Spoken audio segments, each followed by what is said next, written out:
Meanwhile, the House voted to pass President Joe Biden's $1.9 trillion COVID-19 relief package over the weekend.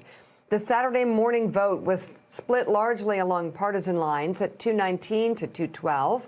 The bill includes money for coronavirus vaccinations and testing, $1,400 direct payments, and a $400 a week federal unemployment bonus.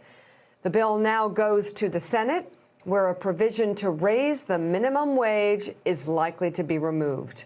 Biden thanked the House in a brief address and urged the Senate to move quickly to pass the bill. We have no time to waste. If we act now, decisively, quickly, and boldly, we can finally get ahead of this virus. We can finally get our economy moving again. And the people of this country have suffered far too much for too long. We need to relieve that suffering. And join the conversation, we have NBC News Capitol Hill correspondent and a host of Way Too Early, Casey Hunt, professor at Princeton University, Eddie Glaude Jr., and columnist at USA Today and contributing writer at The Atlantic, Tom Nichols, and also the AP's Jonathan Lemire is still with us as well. So, Casey, we moved from the House to the Senate on Joe Biden's $1.9 trillion COVID relief bill. Republicans still not supporting this bill, despite the fact that, at least among the public, it's got bipartisan support. Some polls have nearly 3 out of 4 Americans supporting this bill. It seems to be an extremely popular measure.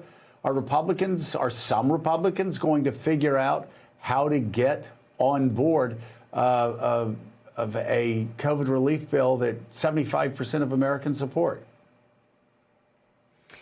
Joe, that's the question.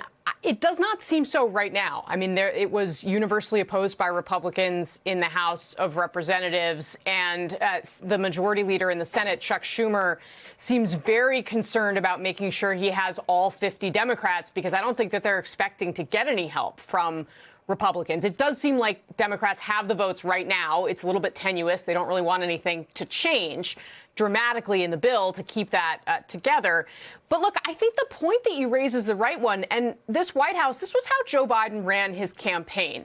He looked around and he said, there are Democrats, there are people in this country who want what I'm selling, who want someone that's focused on them, who's middle of the road, who's not listening to what's happening on Twitter quite as closely as some other people.